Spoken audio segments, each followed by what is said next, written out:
Assalamualaikum warahmatullahi wabarakatuh. Perkenalkan, kami dari kelompok 5. Di sini kami akan menjelaskan tentang mekanisme reaksi E2.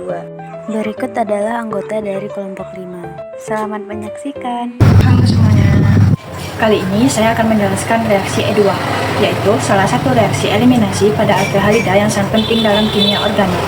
Reaksi E2 disebut juga eliminasi bimolekuler karena laju reaksinya bergantung pada dua zat, yaitu aldehyda dan basa kuat. Biasanya, reaksi ini terjadi bila digunakan basa kuat seperti ion hidroksida, OH- atau ion alkoksida, RO-. Selain itu, reaksi E2 juga cenderung berlangsung pada temperatur tinggi, karena panas membantu proses pelepasan atom halogen dan atom hidrogen di molekulnya. Secara khas, reaksi ini dilakukan dengan memanaskan aldehyda menggunakan KOH atau NaOCH2CH3 dalam etanol. Hasil akhirnya adalah terbentuknya alkena, yaitu senyawa yang memiliki ikatan rangkap 2 antara atom karbon. Jadi, singkatnya, reaksi E2 merupakan cara penting untuk mengubah aldehyda menjadi alkena dengan bantuan basa kuat pada suhu tinggi. Baiklah, selanjutnya kita akan membahas mengenai ciri-ciri reaksi bimolekuler E2. Reaksi bimolekuler E2 ini memiliki 3 ciri-ciri. Yang pertama yaitu reaksi terjadi secara serentak. Yang kedua, arah lepas X dan H berlawanan arah. Yang ketiga yaitu pelarutnya polar aprotik. Baiklah, kita akan membahas mengenai poin yang pertama, yaitu reaksi terjadi secara serentak, di mana reaksi tersebut dapat kita katakan terjadi dalam satu tahap atau concerted mechanism, pengambilan proton H+ oleh basa dan keluarnya gugus pergi seperti Br-, Cl-, I- terjadi secara bersamaan tanpa pembentukan karbokation perantara. Selanjutnya yaitu arah lepas X dan H berlawanan. Hal itu membutuhkan orientasi anti-periplanar karena atom H yang diambil dan gugus pergi dalam kurung halogen harus berada pada posisi anti berlawanan arah dalam ruangan agar orbital bisa tumpang tindih sempurna membentuk ikatan rangkap 2 atau alkena. Untuk ciri-ciri yang terakhir yaitu pelarut yang digunakan harus polar aprotik karena reaksi E2 lebih disukai oleh pelarut aprotik polar. Alasannya yaitu basa kuat yang digunakan dalam E2 seperti OH-, OR-, NH2- tidak terstabilkan berlebih oleh pelarut.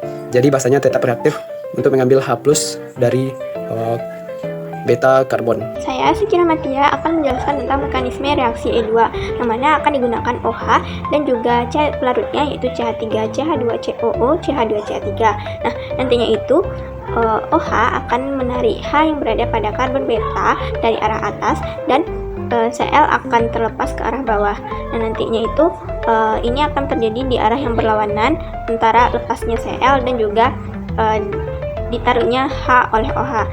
Nanti akan terbentuk dua produk yang mana akan dipilih produk yang lebih stabil.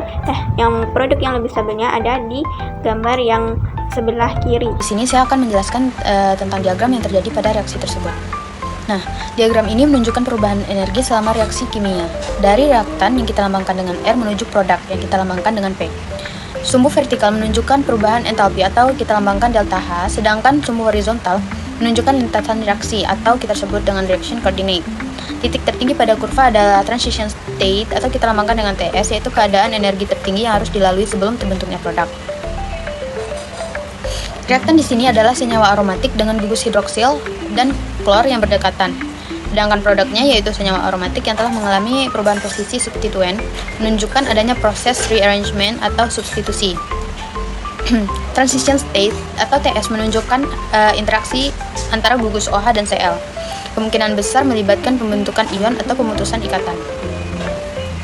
Energi aktivasi adalah energi yang dibutuhkan untuk mencapai keadaan transisi dari reaktan, ditunjukkan oleh tinggi puncak transition state dari reaktan. Perubahan entalpi menunjukkan selisih energi antara reaktan dan produk. Produk berada sedikit lebih rendah dari reaktan, menunjukkan bahwa reaksi ini adalah reaksi eksotermik. Baiklah, itu yang dapat kami sampaikan. Soalnya mohon maaf. Wassalamualaikum warahmatullahi wabarakatuh.